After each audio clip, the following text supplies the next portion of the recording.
Cuando me digáis...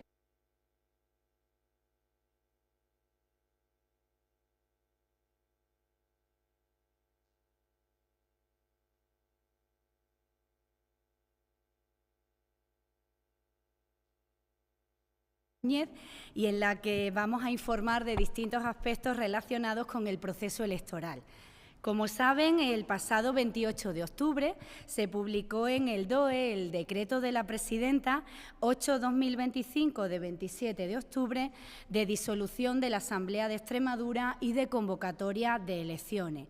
A partir de ese momento ha comenzado a funcionar toda una maquinaria coordinada por la Consejería de Hacienda y Administración Pública, en la que también participa la Consejería de Presidencia, Interior y Diálogo Social, para desarrollar todo lo necesario en relación con la celebración de unos comicios electorales autonómicos que por primera vez van en solitario, sin concurrencia electoral, de las elecciones municipales. Las próximas elecciones se celebrarán, como veo que saben muy bien, el 21 de diciembre del 2025 y los diputados a elegir son, como en anteriores comicios, 36 por la provincia de Badajoz y 29 por la provincia de Cáceres. Los electores que van a poder votar en estas elecciones a la Asamblea de Extremadura son 890.967 personas. En la provincia de Badajoz, el número de votantes se sitúa en 551.368, mientras que en la de Cáceres serán 339.599 votantes. Cabe destacar que el número total de electores está formado por el censo de electores residentes y el de electores residentes ausentes, el denominado voto cera.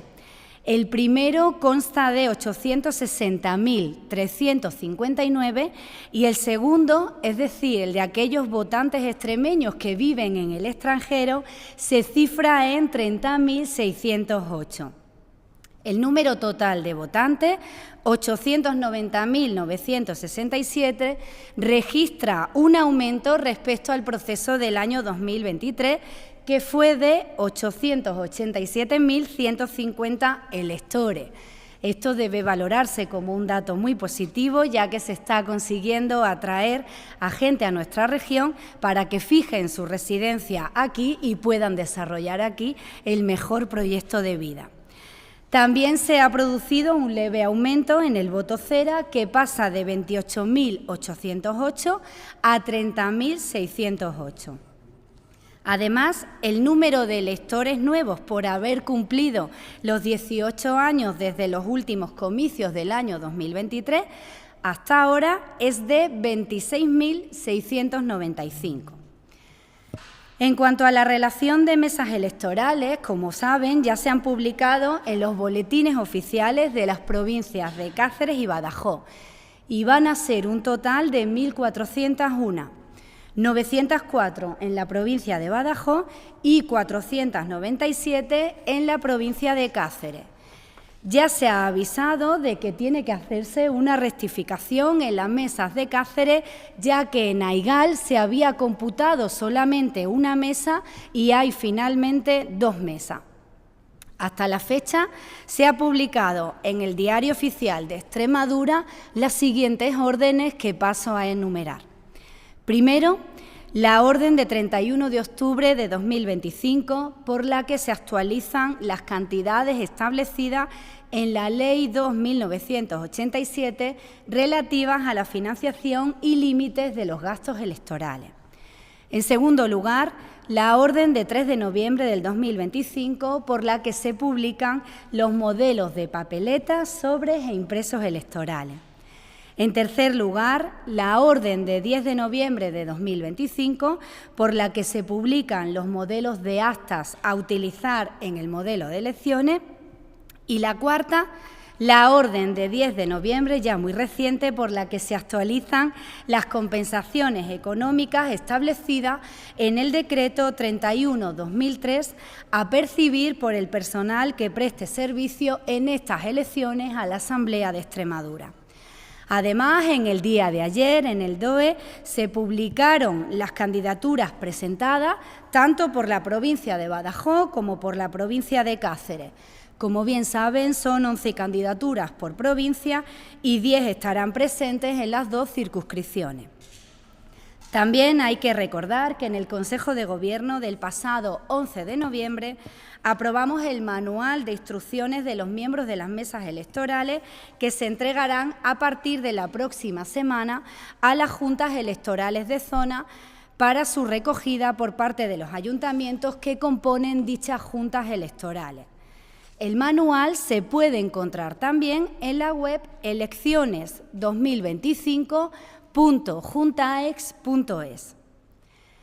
En relación al gasto del proceso electoral, lo primero que tenemos que decir es que la Junta de Extremadura asume responsabilidades en cuanto al coste de las papeletas, de los sobres, documentación para el voto por correo, modelos de actas, manual y otra serie de costes que en las elecciones anteriores, al concurrir junto a la autonomía las municipales, asumía la delegación de gobierno. Por ello, este año, al tener que asumir los costes que antes eran compartidos por el Estado, el presupuesto destinado a las elecciones ha tenido que ser incrementado. La Junta de Extremadura asume la totalidad de los gastos electorales y además lo ha tenido que tramitar de forma urgente acudiendo a los procedimientos de emergencia. El presupuesto estimado es de 7 millones de euros. Entre estos gastos destaca, por ser el de mayor cuantía, el destinado a cubrir los servicios necesarios por la recogida, procesamiento, difusión y publicación de los resultados de las elecciones del año 2025, que asciende a 3,7 millones de euros. Además, se van a destinar 1,8 millones de euros para el pago a los trabajadores que presten sus servicios el día de las elecciones. La Junta de Extremadura tiene encomendada la selección, el nombramiento, la formación y, por supuesto, también la retribución a los representantes de la Administración en las mesas electorales, debido, una vez más, a que en estas elecciones no contamos con ninguna ayuda económica, con ninguna aportación del Estado. También se destinan, Secretaria General, algo más de 500.000 euros al contrato de material electoral, la adecuación del centro electoral, que será, como viene siendo habitual, la Escuela de Administración Pública, y al traslado de electores.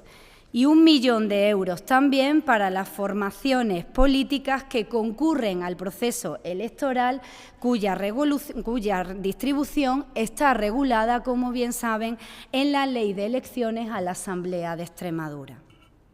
Pasamos ahora a hablar del portal web para consultar toda la información relativa a este proceso.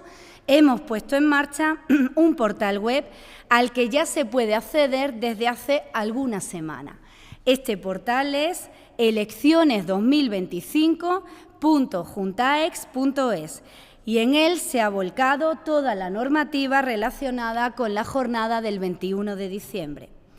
Aquí todos los extremeños podrán resolver dudas acerca del proceso electoral o informarse de cómo y dónde se puede ejercer ese derecho al voto, incluyendo el voto accesible y contribuyendo así de manera sencilla y gratuita a facilitar toda la información relativa a este proceso. También se dispone de una dirección de correo electrónico. La dirección es elecciones2025@juntaex.es, a través de la cual se puede recabar mayor información o plantear cualquier tipo de duda que surja respecto a este proceso. Además, también se ha puesto a disposición de los ciudadanos una línea gratuita de atención telefónica. El número elegido está relacionado con la fecha de celebración de la jornada electoral. Es el 921-12-25, la fecha de la jornada, para facilitar así su identificación y que sea mucho más intuitiva. Esta línea va a permanecer activa de lunes a viernes en horario de 8:30 a 2:30 y por la tarde también en horario de 4 a 6 de la tarde. Fuera de estas franjas horarias se pondrá a disposición de la ciudadanía un contestador automático en el que los ciudadanos van a poder dejar sus mensajes y que, por supuesto, serán debidamente contestados y atendidos. Asimismo, los extremeños también van a poder contar con un número de teléfono para poder realizar sus consultas a través del WhatsApp. El número de teléfono es el 669 12 21 25. El portal web está estructurado de una forma accesible y en el mismo se encuentran disponibles varias pestañas, entre ellas la de normativa, una normativa que actualizamos a diario y que incluye toda la legislación laboral y las instrucciones también de la Junta Electoral Central. Además, se puede consultar tanto información relacionada con el censo como con la constitución de las mesas electorales y un calendario que se inicia con el decreto de convocatoria e informa sobre los plazos de voto por correo a residentes en el extranjero o cómo acceder también a ese voto accesible mediante el uso del braille. Toda esta información también va a estar disponible mediante lectura fácil a través de una guía que hemos elaborado, que ha sido elaborada por la Oficina de Accesibilidad Cognitiva de Extremadura, o ACEX, en colaboración con Plena Inclusión de Extremadura y que está disponible también en la misma página web. El día de la jornada electoral se habilitará una web y una app de resultados donde vamos a ir actualizando todas y cada una de las cifras de participación, el seguimiento y el escrutinio. Para finalizar, quiero señalar que esta es una primera rueda de prensa que pensamos repetir dentro de unos días con los datos definitivos del censo, con las candidaturas y demás información para trasladar de manera transparente y clara a todos los extremeños toda esa información que necesitan para poder ejercer su derecho al voto el día 21 de diciembre. Nada más por mi parte, quedo a su disposición para resolver cualquier duda o cuestión que deseen formular. Muchas gracias. Sí. Buenos días. Yo le quería preguntar por el voto accesible en braille. Sí. En braille termina el plazo el próximo martes, si no recuerdo mal, miércoles 24 concretamente. ¿Cuántos dispositivos tienen pensado poner a disposición? Porque eso va por solicitud y imagino que habrán mantenido una colaboración con ONCE para preparar esos dispositivos. Muchas gracias. Le doy la palabra, si quiere, a mi secretaria general. Cuando quieras, Isma. Gracias, Elena. Sí, efectivamente, la solicitud finaliza en la fecha que ha indicado y nos hemos puesto en contacto con ONCE. Ellos aproximadamente nos dan una cifra de 80 a 100 personas que pueden solicitar ese voto. Y contarán con dispositivos para hacerlo efectivo. Se les proporciona un kit accesible que está transcrito en lenguaje braille. Eso es. Gracias, Isma. Hola, buenos días. Hola, Juan. Ha comentado el gasto previsto. Yo quería saber cuál fue el gasto en 2023 y más concretamente por el contrato de difusión y recopilación de datos, que ha dicho 3,7 millones. Sí. Entonces fue de 1 millón, creo recordar. No sé, ¿a qué se debe la diferencia? Muy bien, Isma, concreta si quieres el detalle, lo tenemos aquí. Concretamente ese contrato, el que es más cuantioso en el desarrollo, o sea, en la organización del proceso electoral, fue en la convocatoria de elecciones de 2023 1.066.104,38, que aproximadamente viene siendo como un 25% del actual, que son ese porcentaje más o menos el que se suele repartir entre el Estado y la comunidad autónoma cuando en el proceso electoral concurren ambos. Claro, la diferencia y el incremento del presupuesto es lo que hemos indicado, que en este caso por primera vez, ¿verdad, Secretaria General? Concurrimos solos y todos los gastos los asume la comunidad autónoma, cuanto antes sí que había una participación del Estado.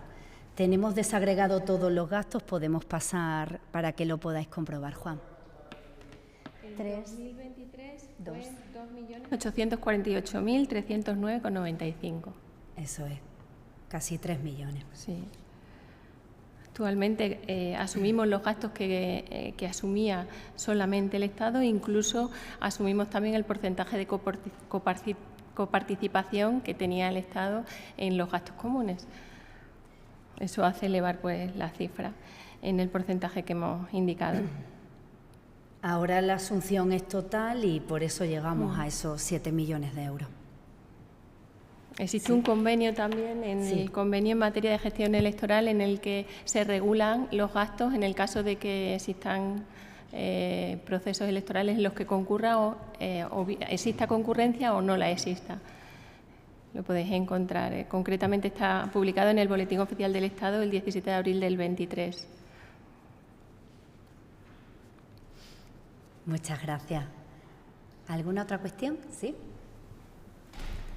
No sé si se me ha escapado, ¿cómo ha evolucionado el dinero que va destinado a los partidos políticos? Ha dicho 1 millón de euros, creo. Ahora se destina lo mismo. La partida que hemos presupuestado es la misma, 1 millón de euros. Igual, y sabe que además eso está regulado mediante una ley y es la que precisa el importe que corresponde en atención al número de escaños logrados y al número de votos. ¿El número de papeletas lo tienen por ahí? ¿O hay sobres y papeletas? ¿El número de papeletas? Sí, de la jornada electoral. En total no tengo ese dato. Ahora se lo facilitamos, pero sí, exacto. Vale. Se han solicitado algo más del censo. Eso es. Sí, sobre todo para eso, para cubrir las posibles faltas de material. Pero ahora le damos el dato exacto de lo que tenemos hasta el momento. Sí, buenos días. Ana, buenos Yo días. quería saber si se está llamando ya a la gente que vaya a formar parte de las mesas electorales y si hay casos de recusación de gente que no puede esa responsabilidad. Si el trámite para solicitar que no vayan ese día es el mismo o varía algo por ser elecciones que vamos solo.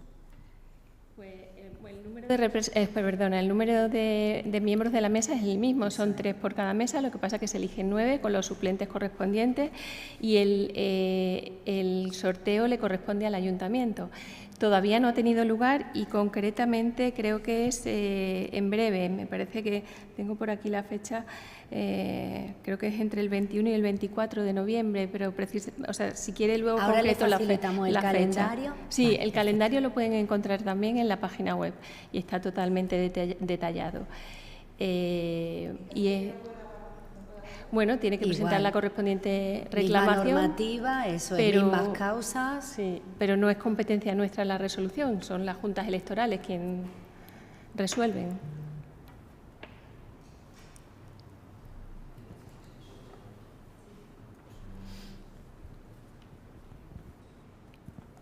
Hola, buenos días. Hola. Creo que ha dicho que el número de electores sube respecto a 2023, Sí. pero ¿nos pueden concretar la cifra? ¿Cuántos fueron entonces? Sí, mira, el número de electores actual va a ser de 890.967 y en 2023 fue de 887.150.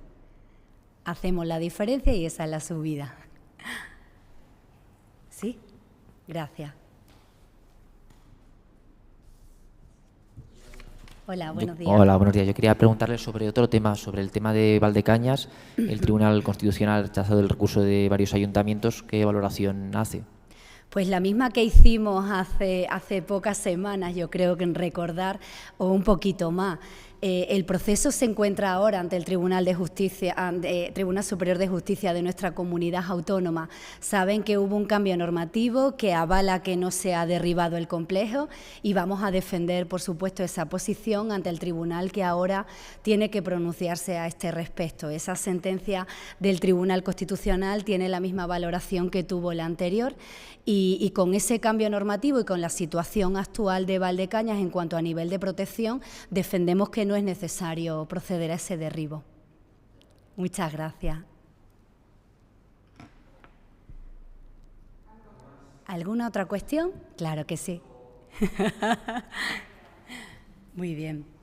Bueno, pues yo creo que lo primero que quiero trasladar es que desde nuestra comunidad autónoma se van a defender siempre los intereses de nuestra región, siempre en todos los ámbitos y con todos los instrumentos que el ordenamiento jurídico nos proporciona. Cuando nosotros examinamos que una figura impositiva de titularidad estatal utiliza como criterio de reparto, como punto de conexión para ceder un 100% de la recaudación a los territorios, algo inédito que jamás había sido utilizado, algo que no entronca, que no tiene ningún tipo de conexión con lo que es el propio impuesto. El impuesto cobra a los bancos y el criterio que utiliza para repartir es el PIB regional. A las regiones que tienen un mayor PIB se les va a dar un mayor importe, más de 300 millones a Cataluña, Extremadura 30 millones, pues esto nos parece que vulnera los principios de igualdad y de justicia que se establecen desde el artículo 1 de la Constitución española.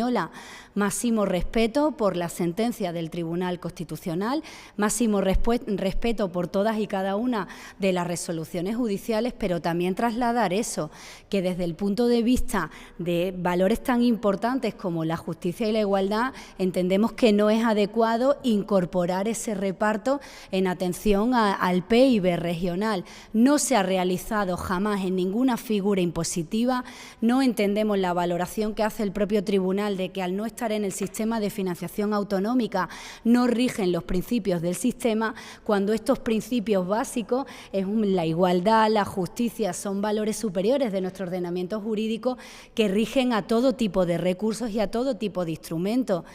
Yo no imagino que una subvención se repartiese en atención a aquellos que tienen mayor nivel de renta, que dijéramos, este dinero público, este importe recaudado, este recurso público, se reparte a los que tienen mayores ingresos.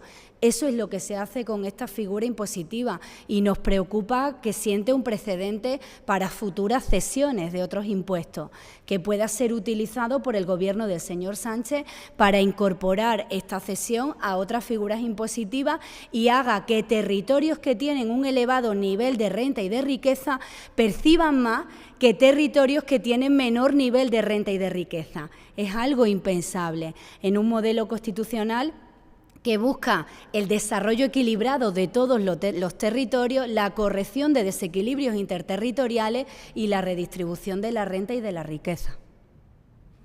Esa es nuestra valoración. Máximo respeto, por supuesto, a la sentencia del Tribunal Constitucional y defensa siempre y en todos los ámbitos de los intereses de nuestra comunidad autónoma.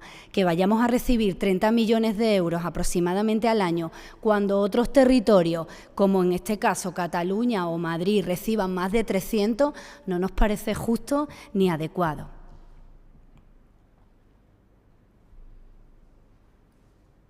¿Alguna otra cuestión?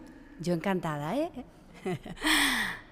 Bueno, pues como advertía al principio, es la primera de muchas, ¿eh? Vamos a dar este tipo de ruedas para informarles a todos. Gracias por asistir. Gracias.